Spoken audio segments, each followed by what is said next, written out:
Teresa's here now. We have 4 members of a 5-member board present. Am I right, Joanna? We know that Peter couldn't make it. Is that good? Okay. So welcome everyone to the Nottingham Zoning Board of Adjustment monthly meeting.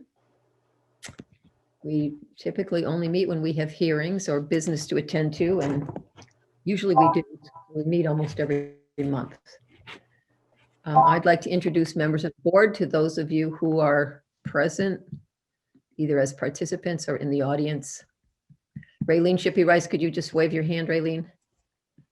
Terry Bonzer. There's Terry. I'm Bonnie. I'm the chairman of the zoning board. And the other person is Teresa. I'm here. You're here only on the phone. That is correct. 2, 3, 4. Okay, so tonight we have on our agenda 2 public hearings and a request for a rehearing, which is not on the printed agenda, but which I trust everyone has received. Joanna sent it out to everyone today. It came in kind of late, so I'm sorry that there wasn't much notice. Did you see it, Raylene? Raylene? I can't hear you. You have to unmute yourself, or Joanna has to unmute you. No, I did not see it. I was traveling today, so I did not see that. Okay, it would have been an email, and we're going to be taking that up at the end of the hearings. So maybe if you can find it, or maybe we can, We'll look at it. I will read the request into the record, perhaps. So our basic rules for public hearings are the applicant will be invited to present his or her case to the board. The board may interrupt the applicant politely and ask questions at any point during the presentation. Then persons from the public will be invited to speak for or against the application, or they don't have to take either of those positions to speak. We're especially interested in people who might have some kind of interest in the property or be more affected than other people or be abutters to the property. And then the applicant will have the final floor to abut or respond to any questions or concerns raised by the public. And during all of this time, the board members may ask questions. Then I will close the public hearing and the board will deliberate and possibly make a decision. We have the option of making a decision tonight or delaying for up to 30 days if we feel like we need advice from anyone in particular. So having said that, we will start with our first case tonight, which is case number 21-001-VA, an application from Jeffrey Cole Builders LLC, represented by NHLC Scott Frankowitz, requesting a variance from Article 2, Section E1 of the Nottingham zoning ordinance to permit residential uses in the commercial industrial zone, which is along Route 4. The property is located at Route 4, Smoke Street, Kennard Road, so it has frontage on those 3 roads in Nottingham, New Hampshire, and is identified as tax map 6, lot 16. So Mr. Frankowitz, would you care to begin your presentation, sir? And you may share things on the screen if you want the board members and the public to see any maps or surveys or drawings or what have you. Can you see that map? I can. Can everyone else see it? So Yes. Scott Frankowitz from New Hampshire Land Consultants here with Jeffrey Cole and Marilyn Cole. They're on the call as well as JC Builders and Jeff Cole. We're asking for a variance to allow residential uses within the commercial zone. As you may know, the commercial zone in Nottingham, and any property that touches Route 4 1,000 feet deep from that frontage is considered commercial industrial.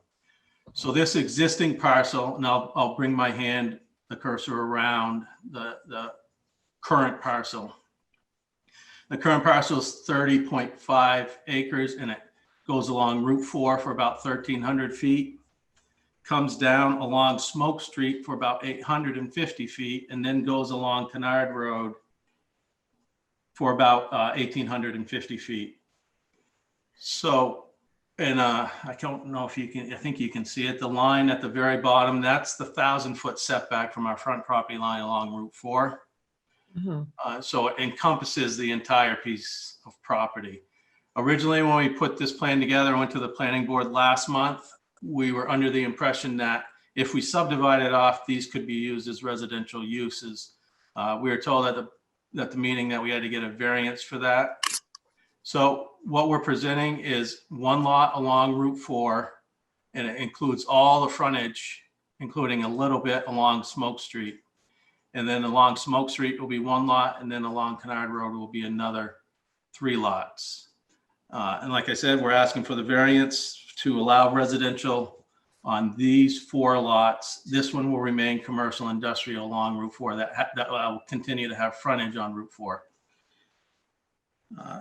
And I can read in the arguments for the variance, or I'm not sure how you want to proceed. Could I ask you, even though it's kind of obvious, could I ask you to take your cursor and move it along the property line that distinguishes the residential use portion from the commercial portion as proposed? Yeah, and one of the things is if you know this parcel at the corner there is a large electrical power easement across this property. So what we did is right along the center of that easement, we created the separation between the commercial and this would be residential. So this line right down through the middle is what would separate the commercial and residential uses. And can I ask you, Mr. Frankowitz, can people build in the right of way, or is just that remaining triangle that's left along Route 4, is that all that would remain as?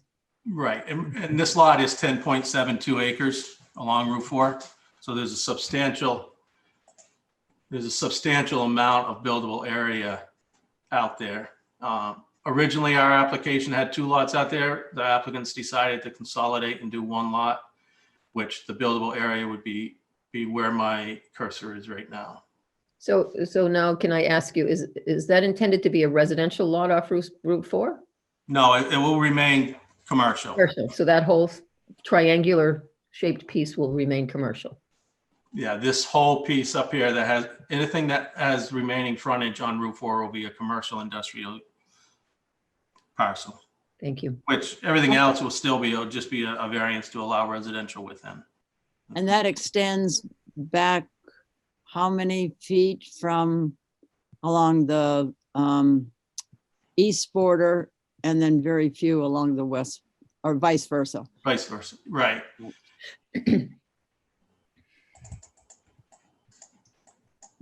About 700 feet on the west border and 10 feet along the east border along Smoke Street. And the original requirement is to have 1,000-foot setback all along, is that correct? Yeah, from the way I read the ordinance is from this right away, 1,000 feet back, anything that touches Route 4, 1,000 feet deep is considered commercial industrial. And that involves one property that you're planning on building on? That encompasses the entire piece of property. It's one piece right now, but the entire piece is within 1,000 feet of Route 4. Ah, okay.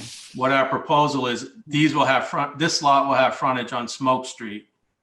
These will have frontage on Kennard Road. They won't have any frontage on Route 4 when the result of the subdivision. Right, but it significantly decreases the amount of commercial space on Route 4 at that point. That's the major point. You would not be able to access this portion of this property from Route 4 I mean, you could have commercial uses down here, but that's part of our argument is everything along Smoke Street, everything along Kennard Road is residential. Right. Thank you.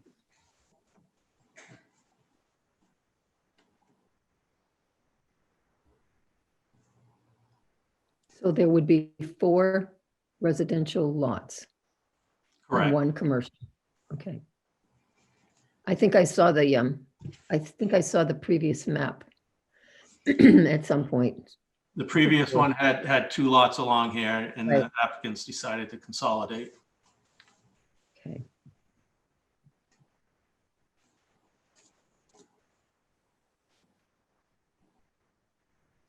And can you tell us the size of these lots? I'm sure I have a map here, but I can't really see it on my screen. All of the Yeah. writing is so small.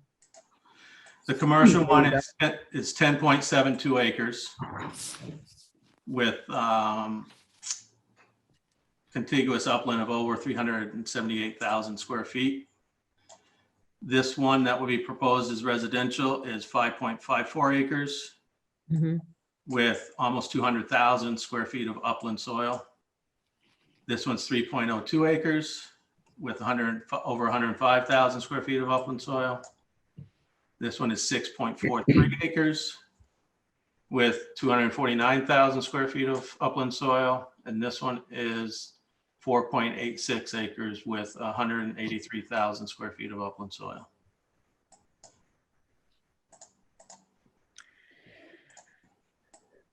And so the driveways for these 4 lots would not be crossing wetlands? No. Okay. No. Because I drove along there and it looks like there's some kind of sloppy area. Well, it's hard to tell. Yeah, these areas you can see the stipple is, Mhm. that's a Yeah. wetland. This is a wetland that comes across our culvert, and then there's a little bit of a complex down here. Okay.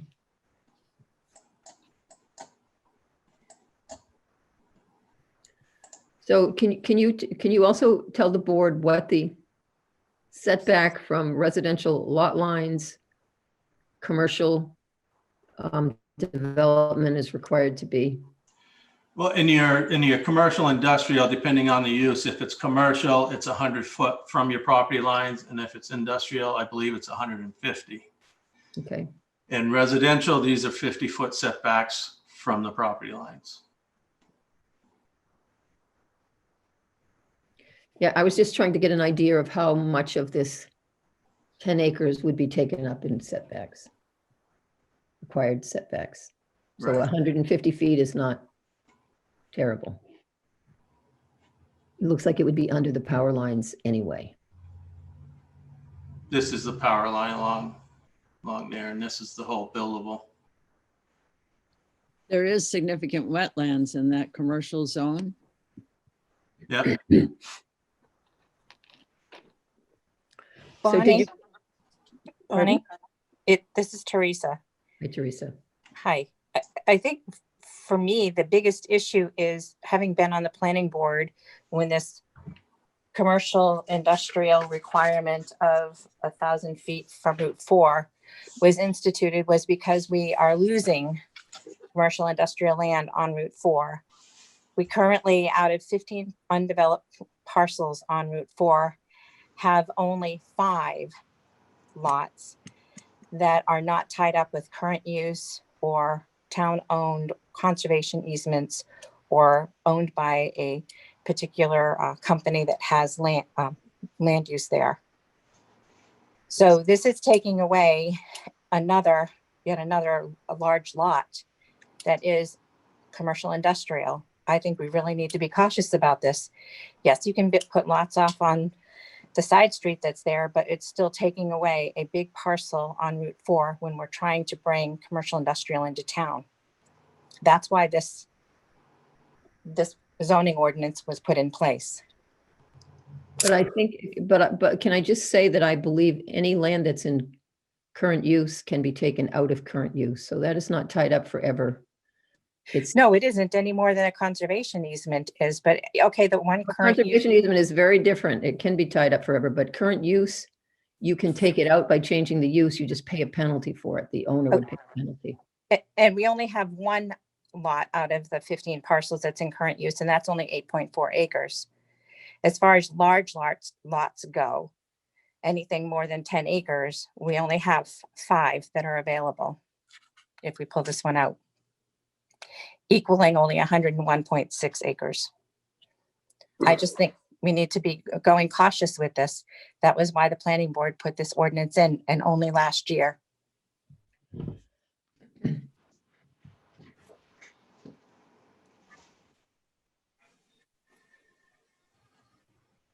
I think that's really good information, Teresa. But I have to say that if I lived along Kennard Road, I would rather have houses on this part of the land than anything industrial. I just had one thing to say, Bonnie. Yes, go for it, Terry. Yeah, yeah, this is a very unique piece. I mean, I understand the commercial aspect, but I mean, this has a big power line right down the middle of it, which cuts it right off. So, you know, access from Route 4 into Kennard Road, you have to come down Smoke Street. There's quite a bit of wetlands in there. It would be very hard for an industrial use. I think what they're asking is reasonable. Reasonable for the terrain and the topography Yeah, and the terrain neighborhood along Kennard and Smoke Street. eats up a big piece of that land. Madam Chairman? Raylene, Yes, Terry, can you, I'm not sure, are you saying that you think that having the building lots there is more conducive to the land use than having it totally retained as a commercial zone? Yeah, I think so, because of the wetlands. You know, you've got wetlands. You know, if you come in from Smoke Here. Street, big wetlands there. There's wetlands, and the power line. I mean, the power line, I think, is the easement of the power line is probably the biggest problem. I just wanted to make sure I understood you correctly, that that's what you were saying. Thank you. Right.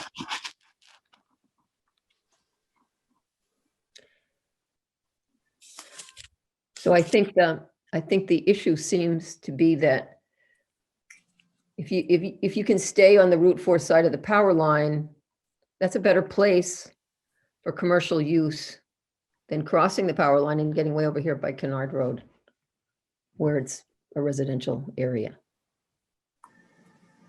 Yes, Terry? Yeah, I think you would get more complaints from the residents, like you said, Yeah. on Kennard and Smoke Street for industrial in that area than you would residential. So do any other members of the board have questions or things to contribute? Like Teresa did, I think her information is important, and I know that we don't have a lot of commercial property in this town, and that some of what is commercial has a lot of wetlands. I mean, aside from this, I'm talking about other parcels. So we don't have a lot of opportunity to attract commercial ventures. Nevertheless, this is a property that abuts a residential zone. And remember, As they all would. as they all probably would, yes. Madam Chair, I think that Mr. Bonser's comment about the wetlands is significant in regards to this property. I mean, the residential use is softer, Yes, easier on the wetlands. correct.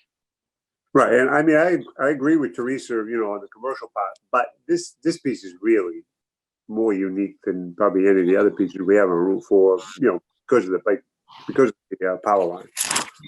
It's a big power line. Okay, so do you have more to say, Mr. Frankowitz? No, not until we get to the variance application and we can go through that. But anything on the plan, I think I'm all set, I think. Okay, then you can continue, sir. Oh, I think I'm all set on the plan. If you want me to go into the variance application? Typically, we go through the whole thing, and then if there are there any members of the public present who wish to speak to the plan? While it's up, let's do that part. While the plan's in front of us. Are there any members of the public here who are not applicants or who wish to speak to this? I see that Mr. Kerwood is here. You kind of live in that neighborhood. Do you have anything to say about this proposal? Yes, I think that this is a smart plan to develop this very difficult parcel. As Mr. Bonser has pointed out, the power lines through there just what else can you do? There's a lot of wet in there. And as a residential abutter, and actually representing Sarah E. Kerwood as an abutter, I'm a legal guardian, we would much prefer to have residential development here than have anything industrial come in. That's what I figured. I know from the Grippos, I guess they're not on here, and I don't know if it's fair for me to represent them, but I know they're concerned about water quality and what an industrial thing might bring here. So I'm very sympathetic to the notion of getting commercial development in town. You know, we've been waiting a while, put it mildly, but trying to have a commercial thing come off of Smoke or off of Kennard makes no sense. And so I think what they have is a really pretty good plan for what's there. And the bit that I know about the wetlands, I think they really are being very careful with the wetlands as well. Thank you. Does anyone else wish to speak to this plan while it's up on the screen in front of us? Yeah, I would like to speak. And could you state your name and address, please, sir? Keith Gillespie, 136 Kennard Road. Thank you, I've been- Keith. I'm the abutter to the west of the property. I was just curious as to where the proposed house lot's going to be versus, my property line. Is this your property line on the western? Correct, yes. So can you see on the map, or Mr. Frankowitz, would you like to take over and explain to him Sure. how far maybe from his property line this proposed building area is, for example?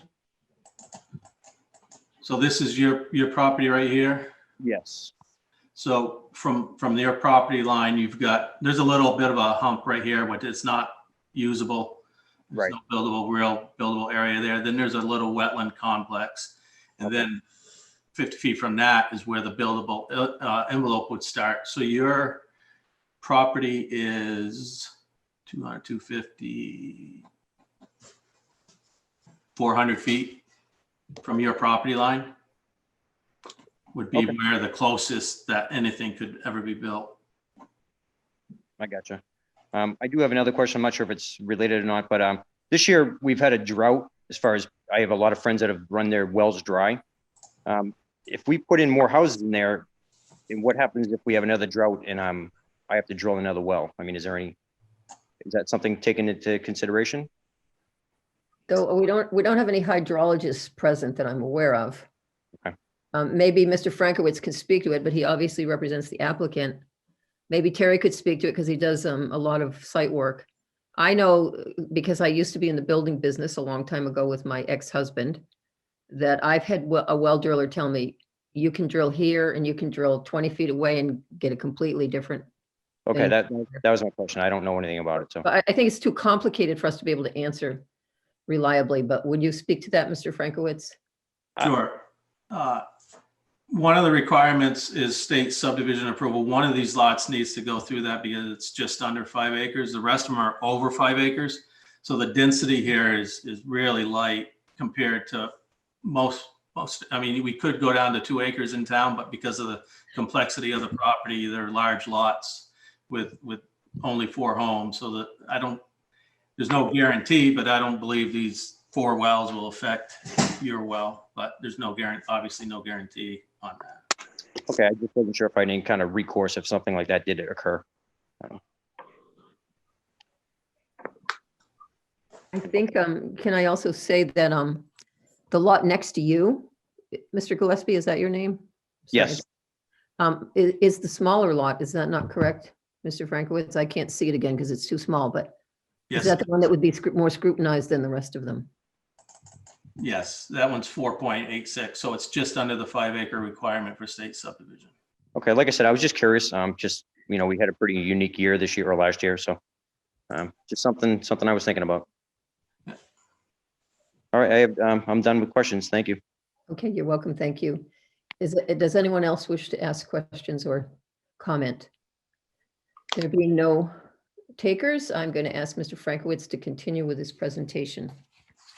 Looked like Raylene wanted to say something. She had her hand up. Can't see Raylene. Um, Oh, I just wanted to comment that in terms of the issue of the drought, that if that's a commercial zone, it would be an equally, it could potentially be an equally and even perhaps greater issue. As we say, I think we need some hydrologists to really speak to that, but if the issue is commercial versus industrial, depending upon the industries. thank you, Raylene. Okay, I don't see any more hands up. I'm looking at the hands up place. And Joanna, if you could kind of watch that and tick me if somebody has their hands up and I don't see, please. Mr. Frankowitz, would you continue now? Sure. So I will go into the variance request. Where a variance is requested for Article 2, Section 8.1 of the zoning ordinance to permit residential uses within the commercial industrial zone. Number one, the variance would not be contrary to public interest because the applicant is seeking or is asking that a portion of the property be allowed to have residential uses on lots that will not have frontage on Route 4 after the subdivision. The portion of the property that will continue to have frontage on Route 4 will continue to be commercial industrial use. Number two, the spirit of the ordinance is observed. 10.72 acres of the 30.56 acres that will continue to have frontage on Route 4 will remain as commercial industrial use. The ordinance specifically states only land with frontage along Route 4 will be considered commercial industrial zoned, and variance is not, and this variance is not for the land with frontage on Route 4. Number three, substantial justice is done. The ordinance notes that the lots zoned as commercial industrial only includes lots with frontage on Route 4. The proposed lots on Smoke Street and Canard Road will not have frontage on Route 4. The values of the surrounding properties are not diminished. Because all of the properties along Smoke Street and Canard Road are residential uses. In contrast, commercial uses along Smoke Street and Canard Road would diminish the values of the surrounding residential uses. And then number five, literal enforcement of the provisions of the ordinance would result in an unnecessary hardship. For purposes of this subparagraph, unnecessary hardship means that owning to a special condition of the property that distinguishes it from other properties in the area. No fair and substantial relationship exists between the general public purpose of the ordinance provision and the specific application of that provision to the property. And all the current uses along Smoke Street and Canard Road are residential uses. The applicant is preserving the commercial industrial uses on the portion of the land that will continue to have Route 4, frontage on Route 4. The proposed use is a reasonable one. Because all of the surrounding properties on Smoke Street and Canard Road are residential uses, the portion, 10.72 acres of the property with frontage on Route 4 will remain commercial industrial use. And then to answer B, if the criteria in subparagraph A are not established, an unnecessary hardship will be deemed to exist if and only if owning to special conditions of the property that distinguish it from other properties in the area. The property cannot be reasonably used in strict conformance with the ordinance, and a variance therefore necessary to enable a reasonable use of it. The special conditions of this property is the existence of major road frontage on Route 4, Smoke Street, and Canard Road. The property has a power line easement bisecting the 30 acres, creating a separation between the proposed commercial, industrial, and residential uses. The proposed residential uses will have frontage along Route 4, the proposed residential uses will have frontage along Smoke Street and Canard Road only. The residential lots will not have frontage on Route 4.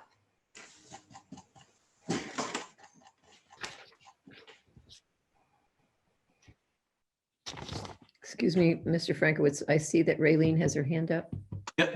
I'm sorry, I have two questions, perhaps neither of which can be answered at this time. Given that this is residential property, does this mean are you implying single home use or multi dweller use? Single family homes. Single-family homes. Okay, thank you. And the applicants are on too, if they want to speak to that at all too.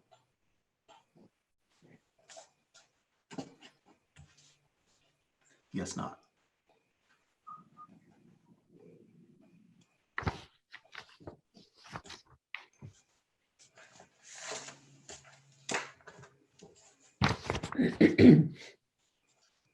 Are you at the end? Yes, I'm all set. I read through the whole application. Okay, so we have heard Mr. Frankowitz's application as presented to the board, and I'm wondering if there are other questions from members of the zoning board. There seem to be none. Are there questions, comments, or concerns from people in the public? Does anyone wish to comment or question? I still see no hands raised. So I'm going to close the public hearing and turn the matter over to the board for discussion and deliberation and possible action.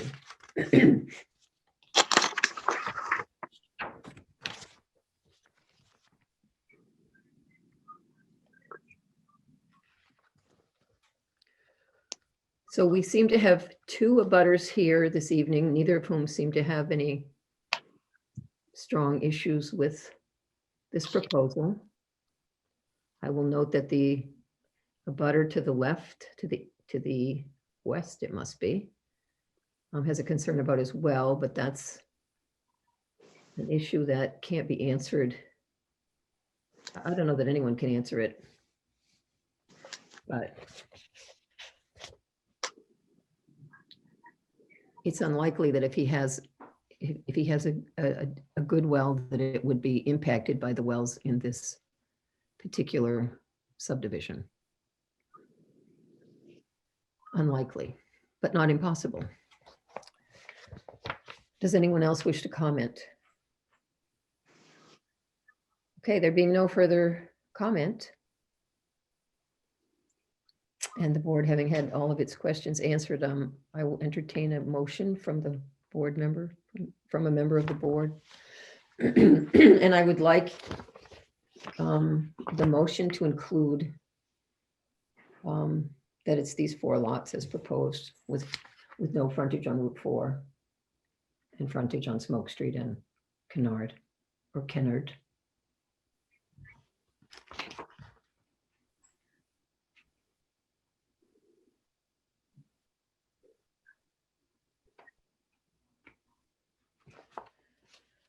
So I hear nothing from the floor. No one wishes to make a motion.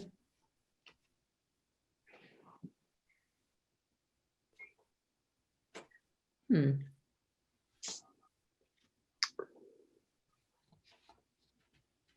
I'll make a motion.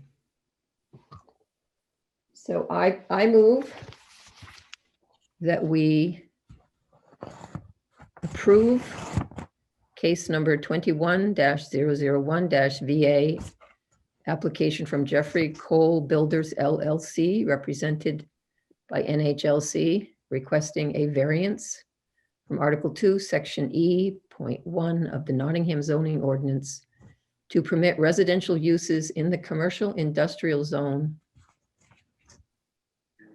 The property is located at Route 4, Smoke Street, Kennard Road in Nottingham, New Hampshire, and is identified as tax map 6, lot 16. And I further include that this approval be for the 4 lots which front on Kennard and Smoke Street as presented to the board. Is there a second? I'll second it. Thank you, Terry. Okay, a motion has been made and seconded to approve the application in front of the board. All those in favor? I'm going to take a roll call vote. So being the chair, I will vote first. I will vote aye. Terry? Yeah, I'll vote aye. Raylene? I can't hear you. You're muted. Aye, sorry. And Teresa? Nay.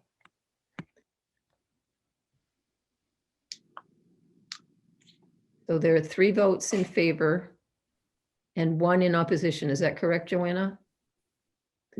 Your application has been approved. Mr. Frankowitz, you have 30 days in which anyone may dispute our decision. So if you begin your project within that 30 days, the risk is yours. After 30 days, no one may appeal our decision, but prior to that, they can. Thank you. You're very welcome. Next case. Case 21-002-VA. Whoops, my screen went dark. Oh, there it is. Application from Owl Ridge Builders LLC, represented by Christopher Berry, Berry Surveying and Engineering, requesting a variance from Article 2, Section C.2.A of the Nottingham zoning ordinance to permit a lot with less than the required minimum lot size of 2 acres. The property is located at Stevens Hill Road and Deerfield Road in Nottingham, New Hampshire, and is identified as tax map 52, lot 10. So, Mr. Berry, are you ready to make your presentation? You may share maps and so forth on the screen so that the people participating and attending can see what we're talking about.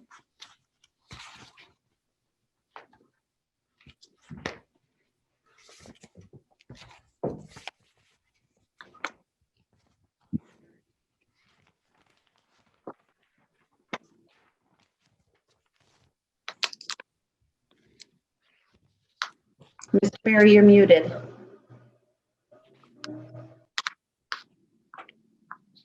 There we go. Better.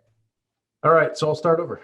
So this is just a quick tax map sketch of the parcel that we're discussing here this evening. It's lot 10, and here's Deerfield and Stevens, and then just a quick view.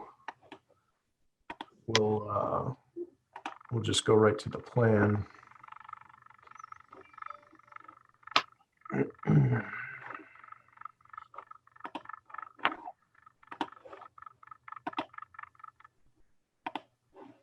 So the applicants purchased the property in October of last year, and the parcel was deeded to them in its basic form, as you can see here. It was deeded to them as 4 acres based on a survey plan. And as I've noted in our written presentation, it's noted that way. It was noted on a plan that it was 4 acres. That plan was actually a subdivision plan that divided this parcel from the abutting parcel. And that plan was reviewed and approved by the planning board in the late 70s. So when the applicants purchased the parcel, obviously they thought they were purchasing 4 acres. And when they asked us to do the required survey work for a proposed subdivision, we found that the land mass is not exactly 4 acres. It is 4.93 acres. So that's 0.07 acres less, or approximately 3,500 square feet less than would be required to subdivide the parcel. And so what we're looking to do is create one conforming lot. So 10-1 would be conforming in every way. It would have 200 so feet of frontage, would require and have the 2 acres of land mass, would have the 30,000 square feet of buildable area with all the other restrictions applied to it, and then create a lot that is just slightly less than 2 acres. So instead of 2 acres, it would be 1.89. And as you can see in the application, it's about 4,200 square feet shy. And ironically, this lot in some ways is more conforming than a purely conforming lot, in that it contains more than the 30,000 square feet of buildable area. Instead of simply 30,000 square feet, it has 33,000 square feet. It has ample frontage and is, of rectilinear size and can meet all the setbacks. Things that we look at when we look at the feasibility of developing substandard lots is whether or not we would meet state subdivision standards. In this case, we would far exceed state subdivision standards. Then we look at how we're creating the lots. This lot is relatively rectilinear topographically. It's a really nice area. As you can see, it's sort of a high knoll that sits back off from the road, as is the conforming abutting lot. We don't have any steep slopes to contend with other than those shown here on the plan, and those are within the setback areas. So they wouldn't confine building envelopes in any way. And as you can see, we can reasonably fit a 4,000 square foot leaching area, a well, and two proposed residential structures. And so what we're asking the board to approve tonight is the creation of one substandard lot by about 42 or 4,300 square feet or so. And the justification for that is that this area is very nice, buildable. The difference between a 2-acre lot and a 1.89 acre lot is almost imperceptible from a zoning standpoint. And it's merely for the fact that the applicants were sold a piece of property that by today's measuring standards is not 4 acres. And what I mean by that is, as time has gone on, we have tools at our disposal that measure things quite more finitely than they did at the era the prior survey plan was done. And so because of those reasons, because we have more accurate means and methods, we now have a survey that is about 3,500 square feet shy of what would be 4 acres on the total lot size. So with that, I'd be happy to try and answer any questions that the board might have. Can you just tell us how many square feet in a conforming lot for 2 acres? 87,120 square feet. Okay, so the second lot is roughly 3,500 feet short of that. That's right. Yeah, I think in total it actually is almost 45, 42. I stated it's so the total lack of square footage is 4,420 square feet, and that has to do with just simply how this conforming lot is shaped. The difference between the 4 acres and the 3.97 acres is about 3,200 square feet. Thank you. Are And- there other? Raylene? I'm sorry, Madam Chair. I'm just saying that this boundary line is the boundary line between the two lots is there because of the topography of the land and can't be adjusted to include equal lots. So I considered that, and actually I considered it quite heavily. The reason I chose to create a conforming lot and a non-conforming lot was so that our request was isolated to one area. Instead of creating two non-conforming lots by a smaller amount, I chose to create one non-conforming lot. I thought that that would be a reasonable request and would be the most conforming to the zoning regulations. Whether we put this line where we show it or we move it, or we jockey it around, a few feet here or there, really doesn't make a whole lot of difference. Other than, if we move this line to the north, then I wouldn't meet my 30,000 square feet. And so then I would be even that much less conforming. And so we decided to keep this lot fully conforming with the 2 acres and the 30,000 square feet and create a lot that is shy by 4,200 square feet, but has more than adequate buildable area, the 30,000. Thank you. And both lots easily meet all the setbacks, correct? Quite easily, yes. Yeah. And actually, this one actually to me looks bigger than that one looks, but it's the way they're shaped. It was hard for me to say that in my written narrative to you, but in a lot of ways, that's what I was trying to say. The smaller of the two lots is probably the nicer of the two lots. Yes. Do any board members have questions? Yeah, Carrie? on the lot that you're asking for the variance, how much road frontage is there? A lot. I'd have to add it up quickly. Are you looking for an approximation or? Yeah, I was kind of trying to add it up, but I thought maybe you had it quicker. I was lazy and didn't put a frontage chart on here. So if this is 200, it's probably close to 3 or 350. 3 to 350? Yep, if I had to guess. Okay. Madam Chair, Teresa? Mr. Barry, is one lot more than 2 acres then? Yes, by a very small amount. So lot 10-1 is 88,322 square feet.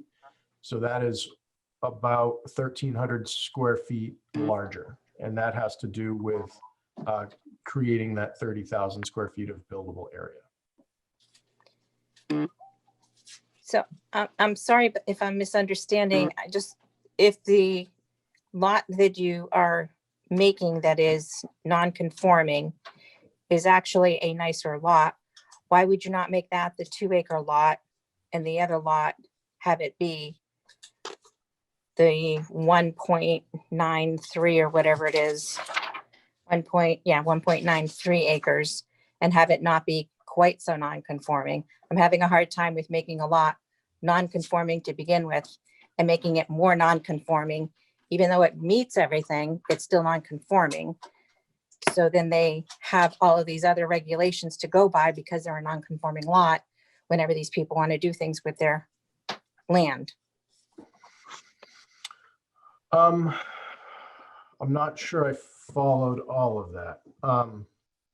So if I were to make lot 10-1 smaller, so if I were to make 10-1 the 1.89 acre lot, then that lot also would have less than the 30,000 square feet required. And so that's two strikes in my mind. What we're proposing to do is creating a lot that is just slightly less than 2 acres, but it has the 30,000, so that both lots have 30,000 square feet. The only non-conformance is that this is 1.89 acres and not 2 acres. So this would be the only lot that is substandard. But I don't understand why it's 1.89 and not 1.93. Because lot 10-1 is slightly larger so that we can meet our 30,000 square feet. So that's where the difference in the acreage is. I think that Teresa's concern, and please correct me if I'm wrong, Teresa, is that we might be creating a lot that then therefore had the relaxed setbacks that the small lots of record hold. And I'm wondering if, as a board, we could simply require this lot to meet all setbacks for 2-acre lots and allay that fear. Because it clearly does meet them all anyway. Right. My concern is that as it being made a non-conforming lot, when you stated clearly in your note that it was 4 acres more or less according to plan in the deed that the people had on it. A subdivision plan, actually, the subdivision plan states 4 acres more or less. So they knew it might not be 4. And now they want to subdivide the less than 4 acres and create a non-conforming lot. We have so many issues with non-conforming lots having to come before our board. I'm having a really hard time with creating one that is then going to potentially down the future, if they want to put in barns or sheds or need to redig their well or whatever, they're going to have to come before our board because they're going to have a non-conforming lot. And that just really bothers me because it's more of an expense for people. And I just don't understand it. I think that the lot's perfectly adequate for the reasons that we have 2-acre lots. It has more than enough road frontage. It has more than enough of a building envelope. It meets all the setbacks. And I think it's possible for us to possibly accept this proposal with the condition that this smaller lot in the future meet all the setbacks for 2-acre lots. Because it does anyway. It's not going to harm the lot any. And it's going to prohibit anyone from putting their pig pen right next to the other guy's lot. Because I think, at least that's how I hear your concern, Teresa.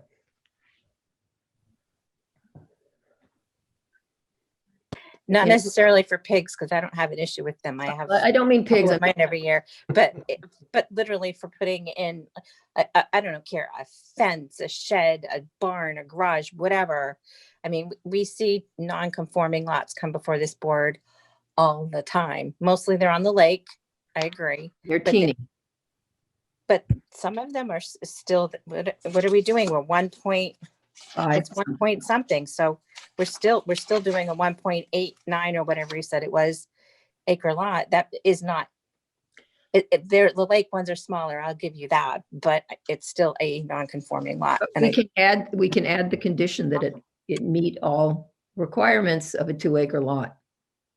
Right, we could, So we're creating a smaller lot, but we're making it meet all the requirements of the Right. zoning ordinance on a 2-acre lot. Does that make sense, Terry? And then, yeah, no, I understand where Teresa's coming from, because, you know, I mean, when you have a non-conforming lot, you've got a lot more leeway on the variance, and you can, you know, and setbacks. be closer to the line because it's non-conforming and all this.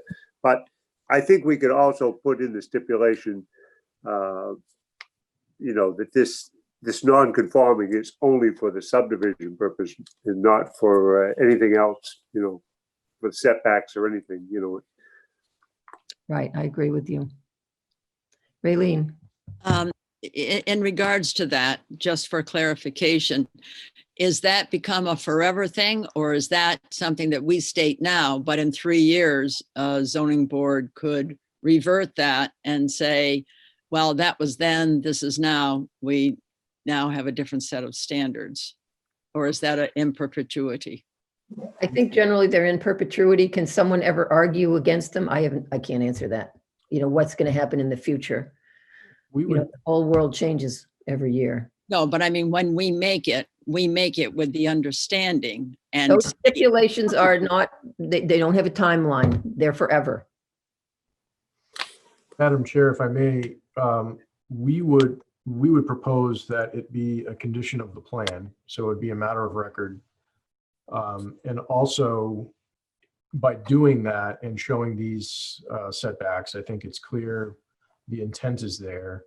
And if somebody wanted relief to do something in the future, they would have to come back to the board and ask for their relief and base their merits on their, you know, base the case on their merits at that time. But I mean, we're certainly willing to, this is what we want to move forward with. We don't want relaxed setbacks. We don't need them. And frankly, not building where we kind of show on the plan is silly. It's the most beautiful spot on the lot to build.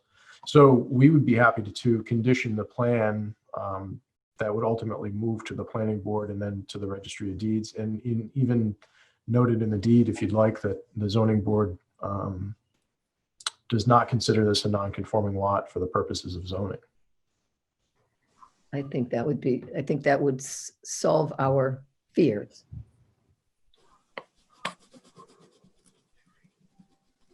It's in the deed. That's pretty much forever. Really, Chair, one more question. Back to the issue of creating non-conforming lots. How frequently does this happen, and does this set a precedent for creating more non-conforming lots? the zoning board does not create precedents ever. We just don't. That's in the law. We look at every case as a unique and individual situation. We do not, No danger of that becoming a standard. we are not in danger of that, Raylene. We can That's- put any conditions on any lot and it does not create any kind of precedence. That's in all the training you get at zoning boards. I just wanted to confirm that in relation to the concern raised.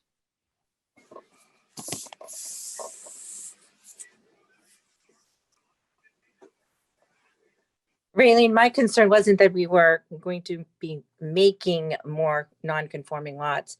My concern was making a non-conforming lot because there is such an issue with them. I just didn't understand the need to do that. Good question.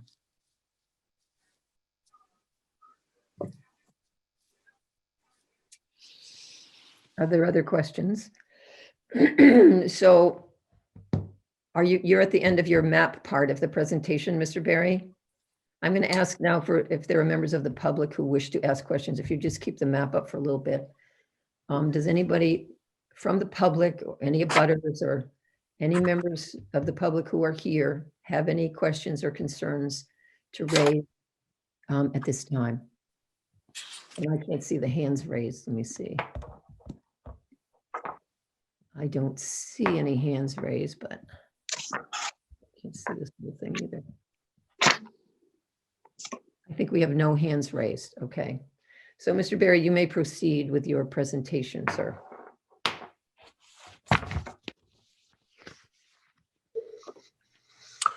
So I think, as the zoning board well knows, there are 5 criteria for approving or denying a variance. The first is the variance would not be contrary to the public interest. The public interest, when it comes to lot size in a rural town like Nottingham, is ensuring that lots are adequately sized and people are, spread out in a sufficient manner to keep the rural characteristic of the town. It's spelled out quite clearly in the master plan. And that has to do with both space and bulk standards for lot size, as well as frontage requirements. In this case, we do not feel that the public interest is being diminished in any way by reducing a lot from 87,120 square feet down 4,420 square feet. Whereas the purpose and intent of the zoning ordinance is still met. The buildable area is still met. All of the side setbacks and front setbacks are met. With respect to lot size, when considering environmental impact, we meet and exceed those standards as well. The spirit of the ordinance, the spirit of the intent of the ordinance is to create high value, high functioning lots through the use of minimum lot size and frontage requirements. Rural communities have larger frontage requirements with larger land masses, while more urban areas have less of both. In this case, the spirit of the ordinance is observed and not diminished by a proposed reduction in lot area of 4,420 square feet. When considering the total land mass, the reduction is not perceptible to the average user or landowner moving forward. The spirit is further observed by the fact that the buildable and thus usable land area exceeds that requirement by about almost 4,000 square feet, by almost the offsetting amount. Substantial justice is done. The substantial justice in this case would allow the landowners to subdivide the parcel as they originally intended. I think, as we all know, the substantial justice test is whether or not the benefit to the applicants outweighs any loss to the surrounding communities. In this case, we don't consider there to be a loss in the surrounding community. We don't consider there to be a loss in standing in the ordinance, and the benefit to the applicant is pretty vast compared to the reduction of 4,420 square feet. The values of the surrounding properties are not diminished. Surrounding property values are not determined based on abutting land masses or whether or not a lot has an additional acreage or not. And therefore, we do not feel that there is a reduction in any surrounding land value through the use and development of 2 lots, one of which would be slightly smaller than what would otherwise be required. The hardship case, for the purposes of the paragraph, unnecessary hardship means owing to the special conditions of the property that distinguish it from other properties in the area. No fair and substantial relationship exists between the general purpose of the ordinance and the provision of the specific application. In this instance, the special condition of the parcel is the predetermined land mass of 4 acres that was used to transfer the real property by warranty title, which is now found to be less accurate than the current means and methods employed by land surveying. The lack in land mass now determined by modern accurate survey poses an unnecessary hardship to the applicant, and that the land purchased is not suitable for its intended use.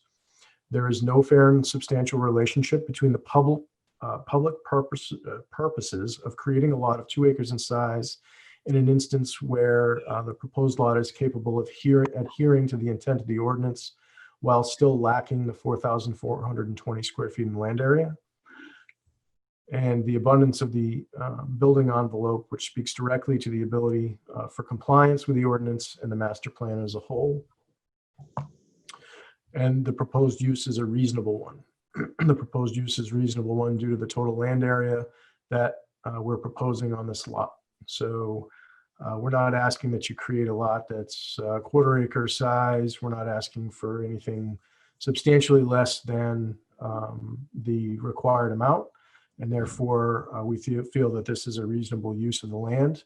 We're not asking for buildable envelopes to be reduced, and therefore we're asking that the board consider this a reasonable use of the land. We're not overcrowding, and it seems to fit quite well with the land.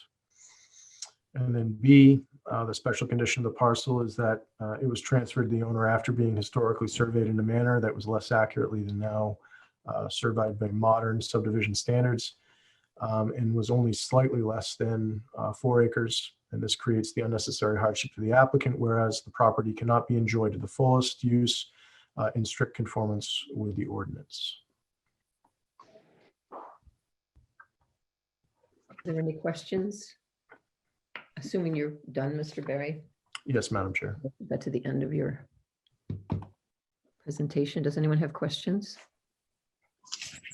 I don't see any hands up. Are there members of the public? I think I'll wait on that. If the board doesn't have questions, I'm going to open the rest of the public hearing to members of the public. Does anyone would speak to this request, this application, this proposal?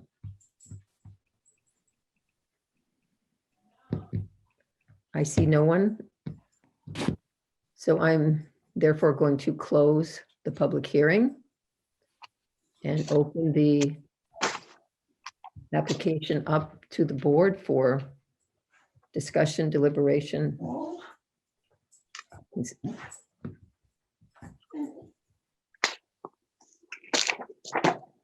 Does anyone have any questions or comments?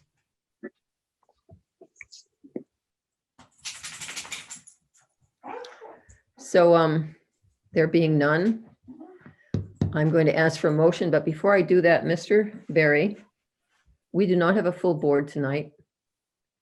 And it is your right to have us rehear this with a full board if you wish. And you have until, does he have through the vote? Joanna? At what point does he have to decide whether or not to go forward? My understanding is just before the vote. Just before the vote. So we're getting close to that. I'm just making you aware of it, Mr. Berry. I forgot to make the last people aware of it. They got their thing approved anyway, but it would be up to you to make that decision. So, but you might want to wait to hear what motions are made, if any. So I'm now asking members of the board who appear to have no further discussion, I'm asking for a motion. Terry? Well, I'm trying to think. Yeah, I make a motion that we accept the This is for case 21-002BA. I make a motion that we accept the application for Owl Ridge Builders LLC, represented by Christopher Berry, Surveying and Engineering, requesting a variance from Article 2, Section C, 2A of the Nottingham zoning ordinance to permit a lot of less than required minimum lot size of 2 acres. This property is located on Stevens Hill Road and Deerfield Road in Nottingham and is identified as tax map 5210. I'd just like to add that that this variance is only for the lot size and does not is only for the subdivision purpose of granting this law and not for zoning purposes. Under the zoning, it will meet all other requirements. Meet all requirements of a 2-acre lot. Right, of the 2-acre lot. Okay, so there is a motion in front of the board. Is there a second? I'll I'll second. second it. Was that Teresa? Thank you, Teresa. So a motion has been made and seconded to approve the application before us with the condition that the approval is for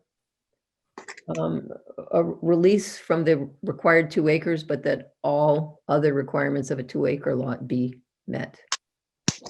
I'm not reading that exactly. I'm paraphrasing what Terry said. And then we probably should put that the applicant has agreed to put a stipulation in the deed. Okay. That reflects That that the reflect, lot will meet 2-acre zoning requirements, right, setbacks and so forth. yes. Okay. So all those in favor, I'm the chair, so I'm going to vote aye. Terry, Yes, aye. Raylene? Can you hear me, Raylene? Yes, I can hear you.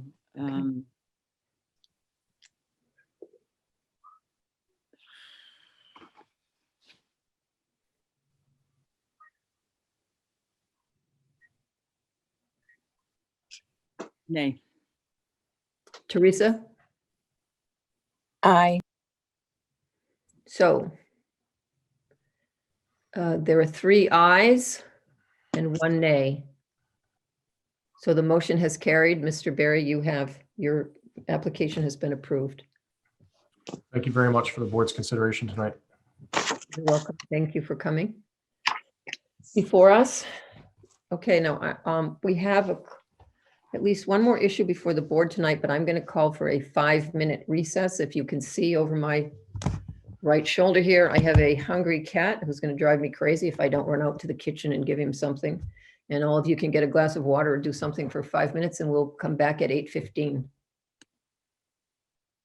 So we have a quick break. You can walk around.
Sandy, guys, wait a minute.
Okay, it's 8:15. Is everyone back?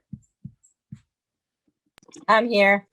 Good, Teresa. Terry's here. Raylene's here. The board members are here. And how about other persons? Mr. Barry is still here. Mr. Kerwood is still here. I guess it looks like we're all back.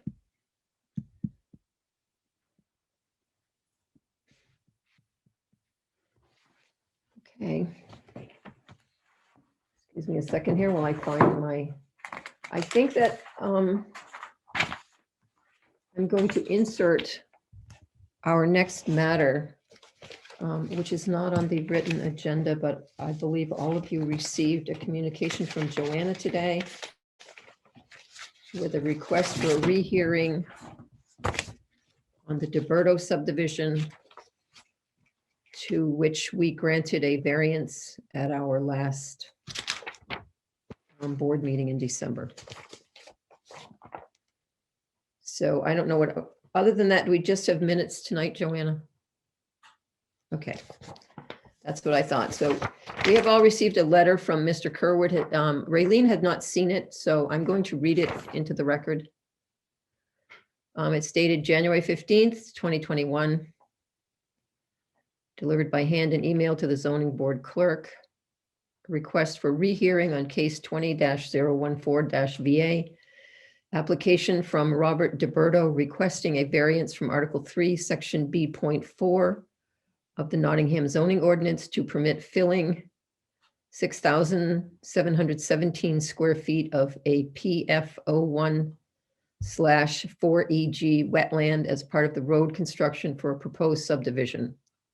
The property is located on Mitchell Road in Nottingham, New Hampshire, and is identified as tax map 7, Lot 1, Sublot N. Dear Madam Chairwoman and members of the ZBA, I write in the matter of 20-014-VA cited above, the application for which was approved 4-0 by the board on December 15th, and ask the board to reconsider its vote and rehear the matter. Please consider this request as an appeal of the board's December 15th ruling. I believe the board did not have sufficient accurate information to determine its ruling, given the constraints on dredging and filling wetlands as defined by local ordinances, as well as state rules and statutes and state interpretations and implementations of federal wetlands laws. Number 1, the chair and members of the board applicant. The chair and members of the board applicant relied on an erroneous wetlands report from certified wetlands expert John P. Hayes, based on a site visit of May 29th, 2019. This report covered the entire parcel of land for requested subdivision and was not confined to the roadway dredging and filling area requested for variance. Number 2, there are a number of factual errors in the report from Mr. Hayes. A, the report asserts that there were no vernal pools on the entire parcel, but this acreage of mixed hardwood forests contains at least 2 vernal pools. B, the report asserts that the wetland areas of the parcel are not visible from the roadway, Mitchell Road. In fact, the main wetland area toward the center of the parcel is readily visible from Mitchell Road, and such visibility is a wetlands function value that should be considered. C, Mr. Hayes omits reference to the wildlife corridor in the parcel regularly used by moose, deer, foxes, and bears. This wildlife I see using this corridor through my family's 30 acres that directly abuts this parcel in question. D, Mr. Hayes asserts there are no migratory species in the parcel, though the wood duck, Aix sponsa, has been regularly observed in the area in the springtime. E, Mr. Hayes is also silent in his report about threatened or endangered aquatic creatures, such as box turtles, Blanding's turtles, and black racer snake, which have been observed in this area. Item 3, as at the November 17 meeting of the zoning board, the chair and members commented that this was the first case of its kind that the board had encountered in its memory, and that no one on the board was an expert in the matter of considering wetlands. Number 4, despite this declaration of lack of expertise, the zoning board asked some of its members to walk the land with the developer on November 25th.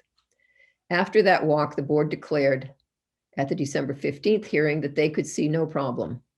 The chair claimed during the December 15th hearing that there were no vernal pools in the proposed roadway area, though at the time of the year the ZBA board conducted this physical examination, vernal pools would be highly unlikely to appear. Vernal pools are generally springtime phenomena. Number 5, the state statutes permit zoning boards of adjustment to request developers pay for independent experts to evaluate conditions that require expertise.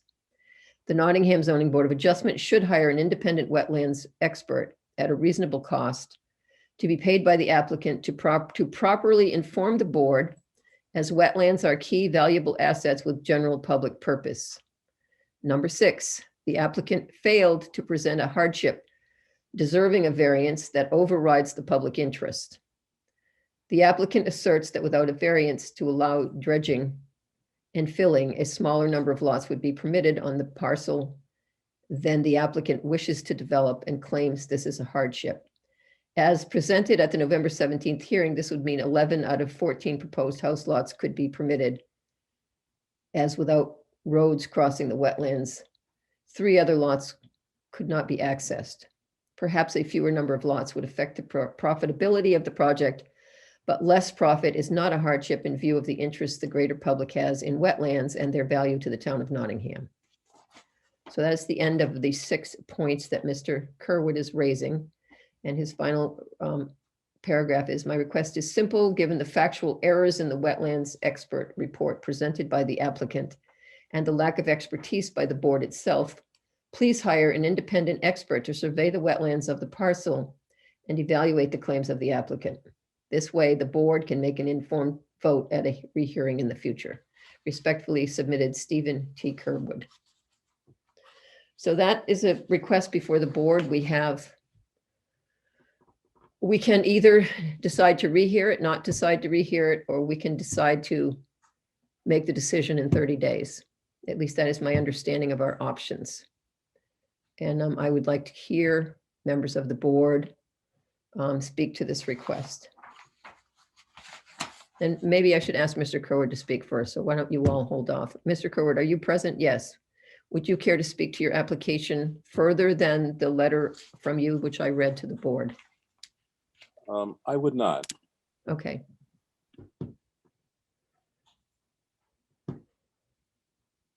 Do members of the board have any comments, questions, or? Well, is Mr. Barry here? He was here earlier, right? I don't see him. I think if we do Oh, a there- hearing, we have to notice him. Well,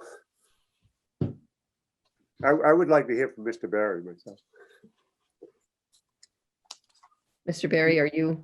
Yep, I'm available. I would just like to point out that the matter of rehearing can really only be taken up in the event that either party has brought before the board any new information. I don't believe anything within Mr. Kerwood's letter is anything new presented that was not presented at the last zoning board meeting. So I would ask that the board not grant a rehearing of this case.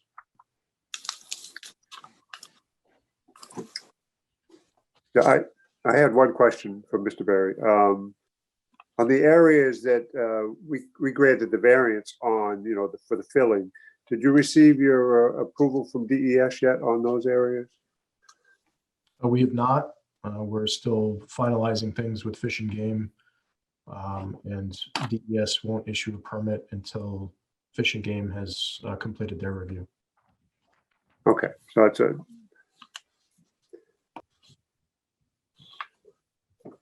Are you done, Terry?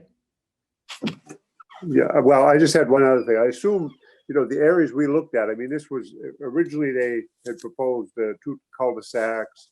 Then the planning board, they didn't like that design. They wanted a through road. So they did the through road. And I assume that the planning board went out and looked at the areas that they were asking to fill on. So I assume the planning board looked at them and, if they thought there was a problem, they would have brought in an expert to look at the area. The planning board did look at the area. I believe it's in their minutes. And Joanna could perhaps answer that since she's also the clerk of the planning board. Joanna, can you speak to whether the planning board had a site review of this area? They did attend. The minutes to that are available online, and I can also send them to you if you'd like. I don't recall all the comments on it. I'm pretty sure this was the case that the Conservation Commission went on the walk as well. So I have both of those sets of minutes. They would have had 2 separate site walks. Right, and both of them went on. I would think, if there was a problem, the Conservation Commission would have, said something to us when we were granting the variance. And I don't believe, there might be vernal pools. I don't know. I mean, it is a big piece, but I don't think there were any vernal pools in the area that we granted our variance for. Madam Chair?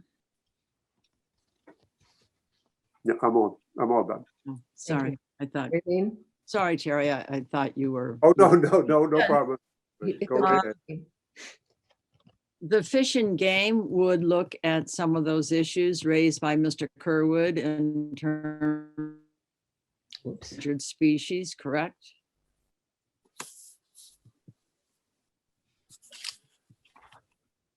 Who's the question addressed to? Um, Mr. Barry? Yes, and the other issue was the vernal pool issue, which is correct at the time of the year that the site walk was done.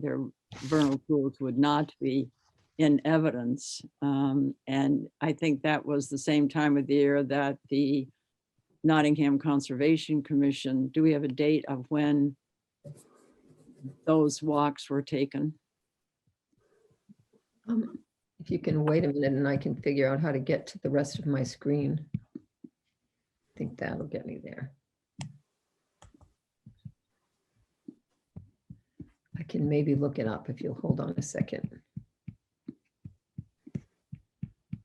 Oh, sometimes I hate the technical world. Madam Chair, while you find that, I can address the Fish and Game question. Go ahead, Mr. Berry. The Fish and Game is keenly interested in the habitat on site, which is why there's a review undertaken by them. And that's why we haven't received a DES permit as of yet. That's back in their hands to do their final review. So yes, that is something that they're looking at independently. And that is a fairly significant issue to review. Yes. Well, I had just one question for Mr. Barry. The the DES is still looking at your proposal and stuff, but I mean, that's on the. They're also considering the whole piece. They're not just considering these areas that we granted the variance on, right? So That's correct. okay. Madam Chair.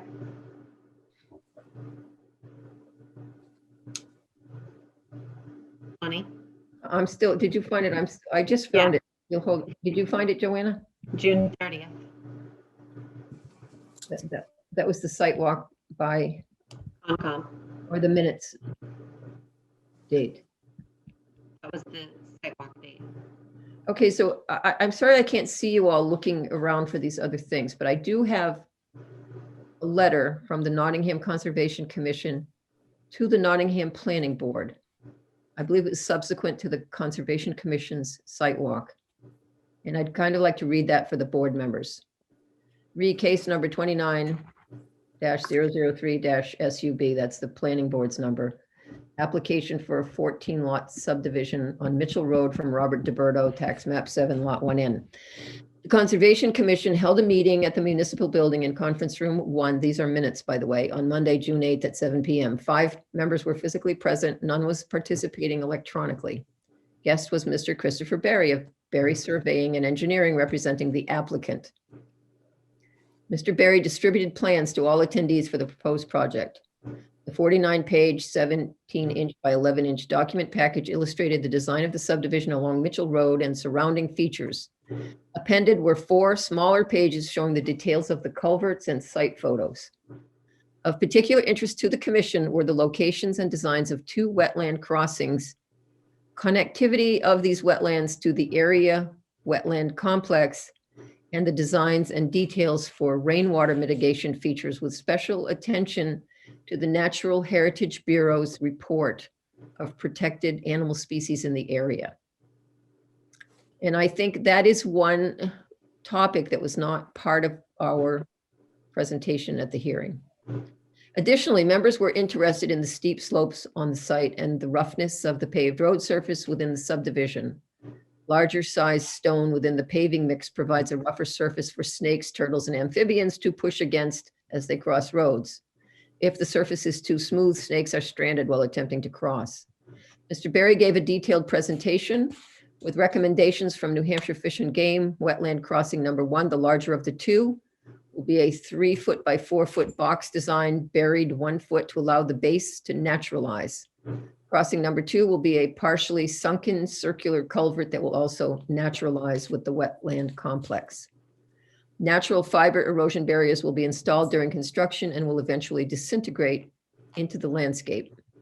Because the wetlands are classified as Class A water sites, the detention basins for rainwater runoff will provide treatment for nitrogen and phosphorus from road surfaces. Sloped, not vertical curbing will be installed to allow for animal passage. Catch basins and sumps will be lined with natural stone so animals will be able to escape. All erosion control and treatment designs were designed according to the stormwater best practices management and will require at least maintenance over time. Mr. Berry also indicated that due to the sensitivity of the area, that New Hampshire Fish and Game could recommend setbacks of 75 feet from the wetlands with a no disturb deed restriction for those landowners within those locations. The commission was satisfied with the thoroughness of the designs and accommodations to preserve the natural features on the site and surrounding landscape for the proposed subdivision. Respectfully, Chair Sam Demerit, Conservation Commission. So that's the Conservation Commission's report. I don't know if you're interested in the planning board's minutes, but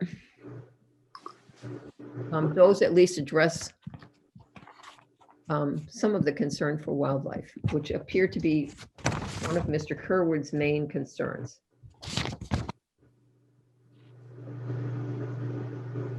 So I can get back to my Zoom. Here we go.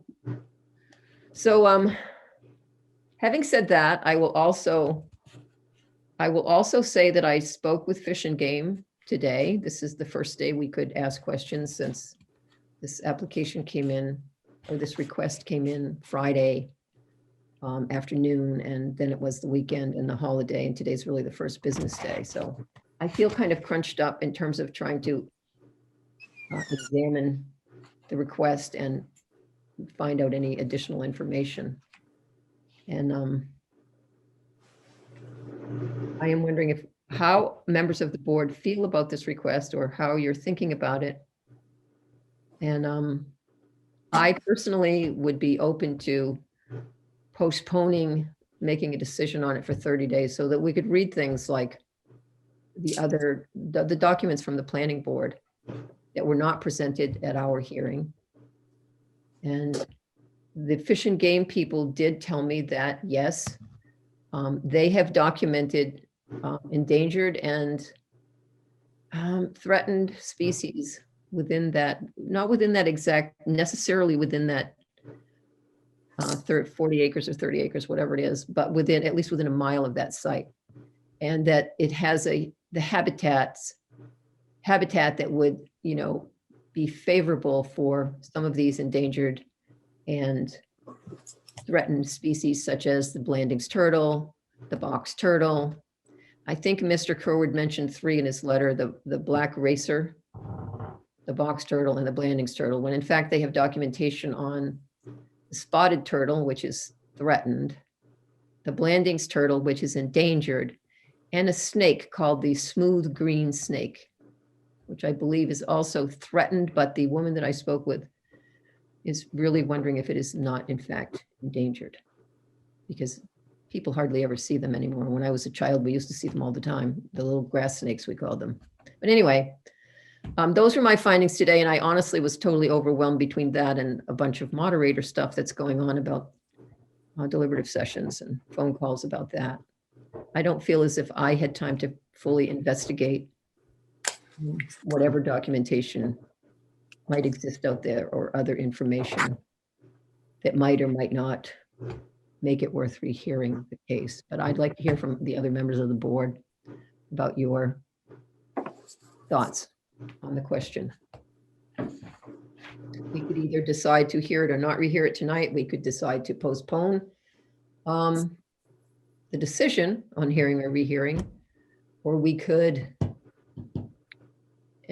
ask for an additional study, because the study that was done for Mr. Berry and his clients, was not done for the planning board per se.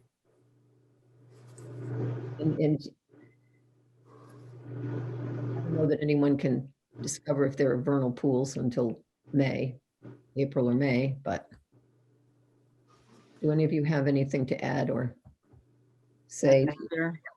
I stated that I was sitting in on a hospice discussion today, so did not see the article or the request, and did not have time again to further information.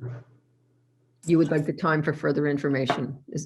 You're breaking up a little bit, Raylene, which is the only reason I'm kind of, Yes, I would appreciate time to pursue this a bit further. I was on the Nottingham Commission.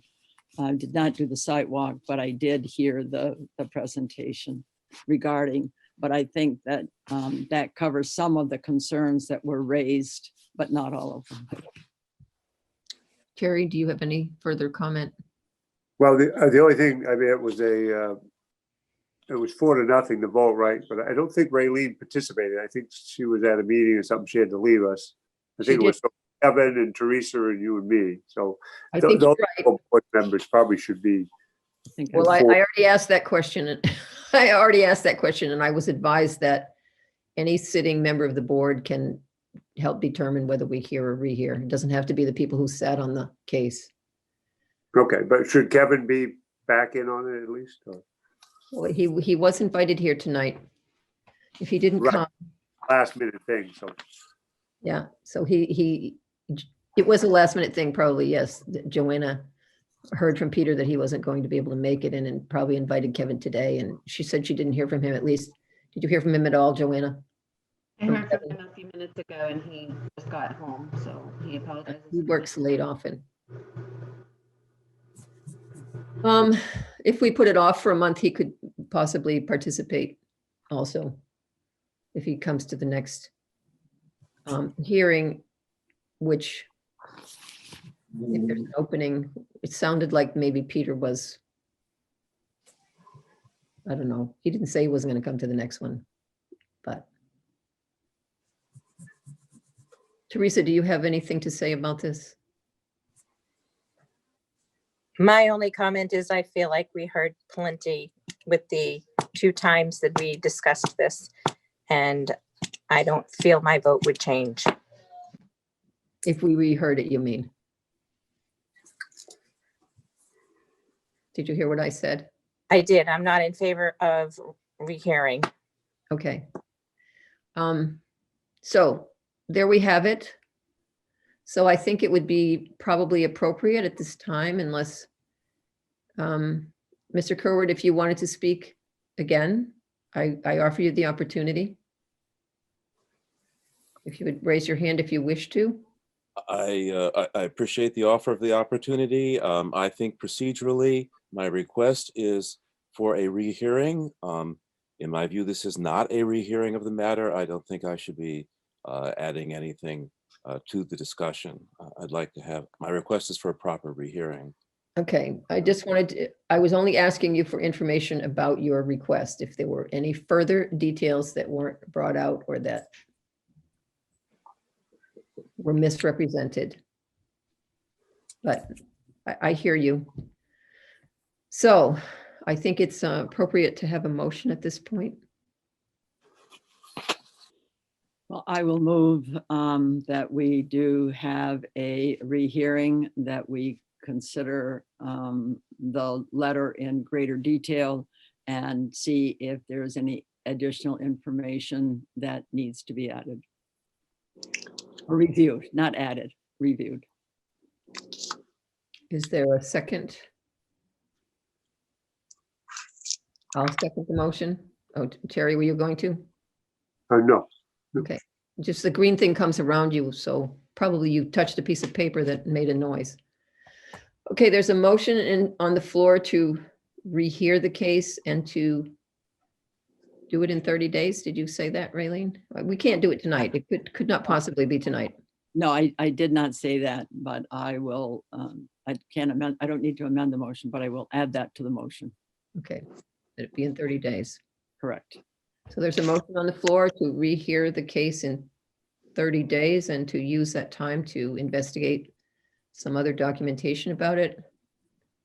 All those in favor signify by saying aye, and I will start by saying aye. Terry? I say no. Raylene?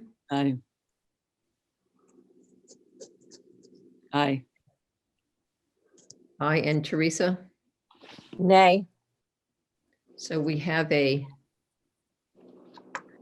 tie vote, which does not pass. What I don't know, this is a procedural question that I do not know. Joanna, I hope you can help me. In the case of an applicant who is asking for a rehearing, do they have as much right to a full board as a normal applicant would have? I did not give. Bonnie, he's not an applicant. He's an abutter who's requesting a rehearing. Good point. I don't know the answer to that either way. You know the answer to it, Joanna? I don't know the answer to If that. he has the right to, so now that's a question that I don't know the answer to either. Is there some place where you could look it up, maybe, Joanna? We'll give you a couple minutes. Do you have a law book in front of you? I have a handbook. Give me a few moments, please. Okay, thank you. Thanks, Joanna. So if we'll just all sit here for a minute. I guess, you know, applicants do have the right to request a full board. I don't know. Applicants do, but he is not an applicant. I'm aware of that. You've already made that clear, Teresa. The point is, we don't know whether he has the same right as applicants do. I don't know the answer to the question. So Joanna's going to research it and hopefully put her finger on the answer.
Does the request have to come in like in 30 days? It does. Because I mean, it's 31. So Terry, he dated the January 15th and the meeting. you're very correct. Right. And I already took that question and was advised that since we told him that the 15th was the final date, Joanna did in a written communication that we should allow him the 15th since we Okay, told no, him. just, But you're right, it's a day late, you're right. right. And it would have been nicer if it was a little quicker because I mean, it's right almost on top of our meeting. You know, Kevin would have been able to maybe be here if we had had more notice. There was, We might have had more of a full board. I hear you. Any ruling on that? Pardon? Cannot find any ruling on the full board issue. Okay, so we have a vote that did not carry. And I'm going to say to the board that I'm going to go to the town council tomorrow through the town administrator and find out the answer to the question. And if, in fact, Mr. Kerwood has the right to a full board, we're going to have to back the vote up and let him choose a full board or not. He doesn't have to. And I don't, Mr. Kerwood, never mind, you're still here. But it appears we don't know the answer to the question. To me, it would seem only fair that you would have the same right to a full board as anybody else who comes before the board for whatever reason. But we don't know the answer, and apparently it's not readily available in our procedural manual. So we're going to, I'm going to find out tomorrow, and I will notify everybody through Joanna of what our council says. And on that, I guess we, pardon? Thank you, Madam Chairwoman. For the record, let me state that I believe that I should have the right, the same rights as anyone appearing before this board. and that was not, in the course of this hearing, offered the right to ask for a full board hearing. For a full board to rule on this, which seems to be really important given that you're split at 2-2 on the matter of a rehearing. Thank you for telling me that you're going to go talk to town council, see what the story is. And we will revote if he agrees with you, and it seems only fair to me as well, but apparently it's not. Right, but we probably should vote not 30, not at the next meeting. We should probably have a special meeting if that's a problem and revote. I agree with you, Terry. 30 days, and then we're going to come at the next meeting, we're going to make a decision to hire somebody or something, and there's another 30 days, or now they're out 60 days. So it's not fair to the applicant either. So. I agree with you. If we go to a full board hearing, does that mean we can be looking at the information in the meantime? Sure, you can always look at the information. It's public information. No, but in terms of looking at a full vote. I don't understand your question now. That we will have the opportunity to discuss new material at that time, or only the material that was A presented? rehearing would be a rehearing of the whole matter. Mr. Kerwood could speak again. The applicant can speak again. We start from the beginning. Placing down some of the issues that were raised would be important.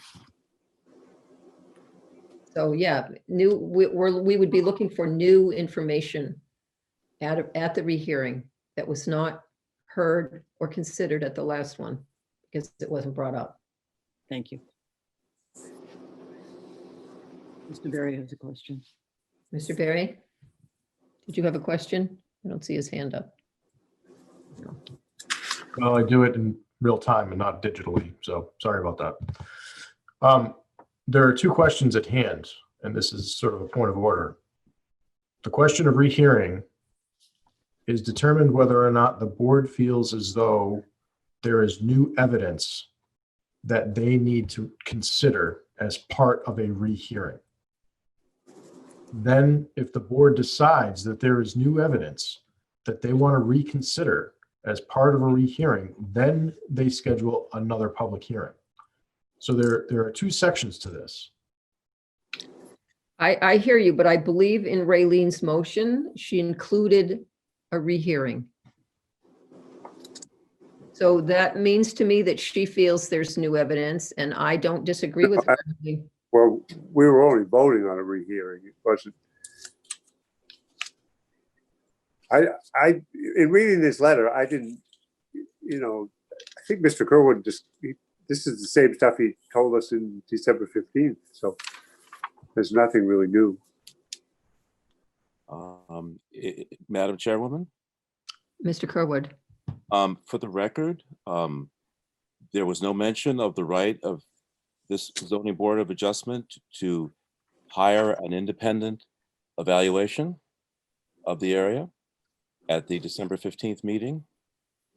This is an option that the statute permits the board to do, to not rely just on the representations of the developer, the applicant here. That wasn't presented, Mr. Bonser, at that hearing. The question of the migratory species omission on the report from Mr. Hayes was not presented at that hearing. The question on the wetland observatory observability was not presented at that hearing from the roadway. The wildlife corridor question wasn't presented at that hearing. So look, this is pretty basic. You guys decide if it's okay, if you want to have a review of this with the additional evidence or not. And as I said before, I believe my rights are no less than that of any other applicant appearing before the board. I don't think it's appropriate for me to re-argue the substance of what an appeal would be. This is a procedural matter to say, I believe procedurally it would be appropriate to do that. I think the motion that was made and which was stalemated by the 2-2 vote did include the notion that we didn't hear everything, Terry. Right, but if we had made a motion to deny the rehearing and it was a 2-2 vote, I mean, there'd be nothing different. So, I mean, I think the vote reflects how the board members felt. 2 members felt yeah, 2 members felt no. So, Right, so if the motion had been made the other way and it was a stalemate, then it wouldn't have passed. So either way, you know, the point is, Mr. Kerwood deserves the right to a full board, which would not result likely in a tie vote. It could, there could be an abstention, but I hope that Kevin's available. And I think that we will likely find that he has as much right as an applicant to a full board voting on his request. right, and, but I'd like to, you know, if You would like to hurry it up for the sake of the applicant. right, I would like to make a motion that, you know, that if we find that Mr. Kerwood was entitled to a full board, that we, you know, have a revote on this, say next Tuesday, you know, a week from now or something. So, That I'm is, sorry, but next Tuesday is my birthday and I am not going to sit through this next Tuesday. Sorry. all right. Not a problem.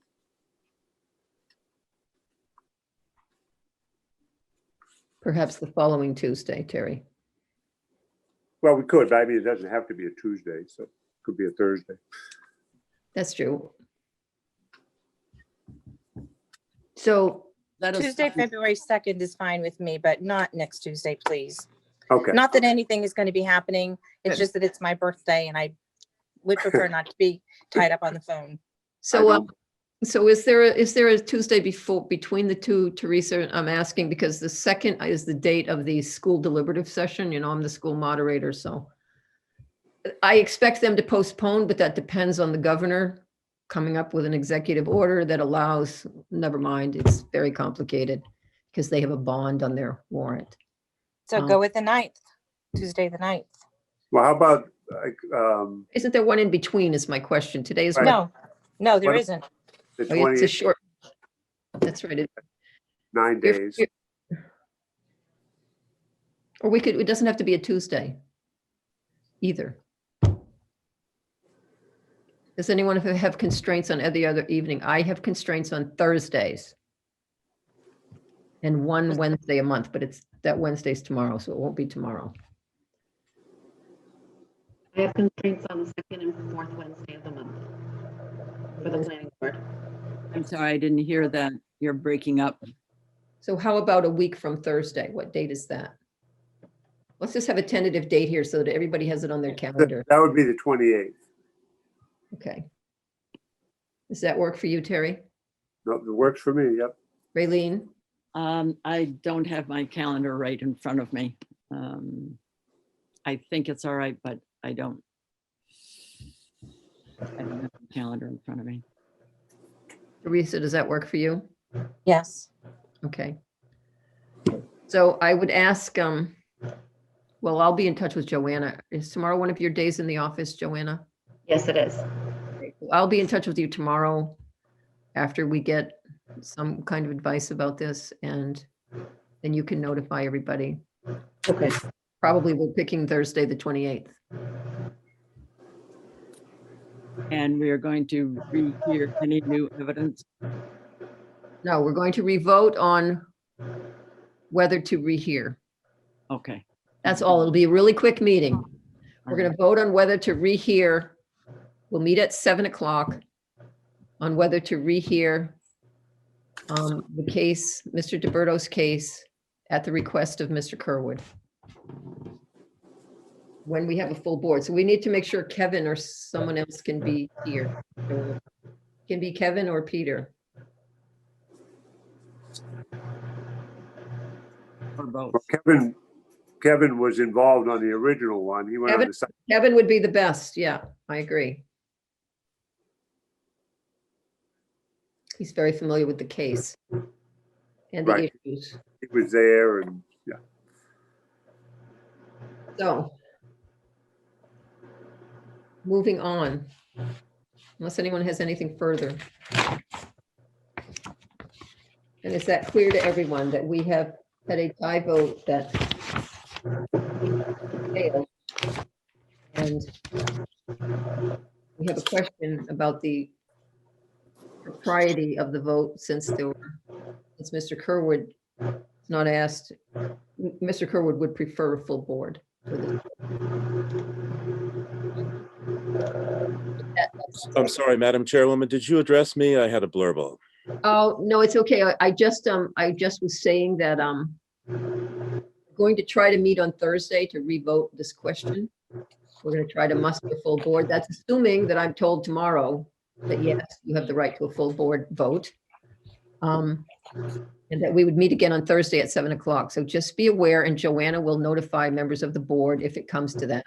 One way or the other, she'll notify members of the board. Is that okay, Joanna? We're Yes. planning tentatively to meet Thursday at 7 o'clock. It should be a relatively short meeting to discuss and vote on your request, Mr. Kerwood.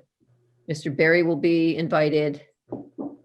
Will we have to notify the public, or is this adequate notice talking about it tonight? This Joanna? is a continuation. This will be a continuation of tonight's hearing, yes? And that, to clarify, that's Thursday, the 28th at 7 p.m. Thank you. Thursday, the 28th at 7 p.m. But you'll get a confirmation from Joanna, Planning and Zoning, yes?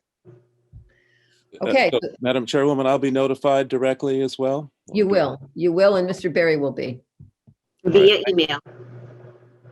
Thank you. by email, yes. It'll come from Planning and Zoning, right? Or Joanna Aaron Darchek, one or the other. Correct.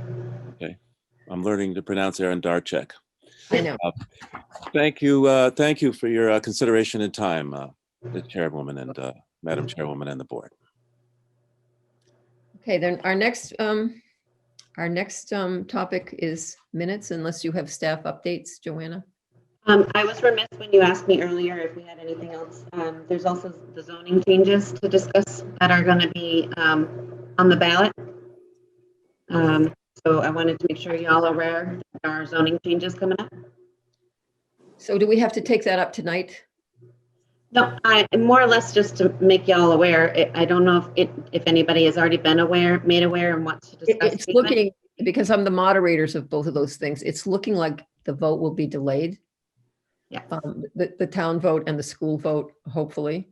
Mhm. So it probably won't be, probably we will not be having our deliberative session in a week and a half. It'll probably be more like 2 or 3 months. So have you sent us those proposed changes, I have. Joanne? Okay, so just so members of the board, you've all received a communication. So just to review them, we don't really have any real input into them other than our annual meeting with the planning board, correct? And our personal vote. Correct. These will affect your workload.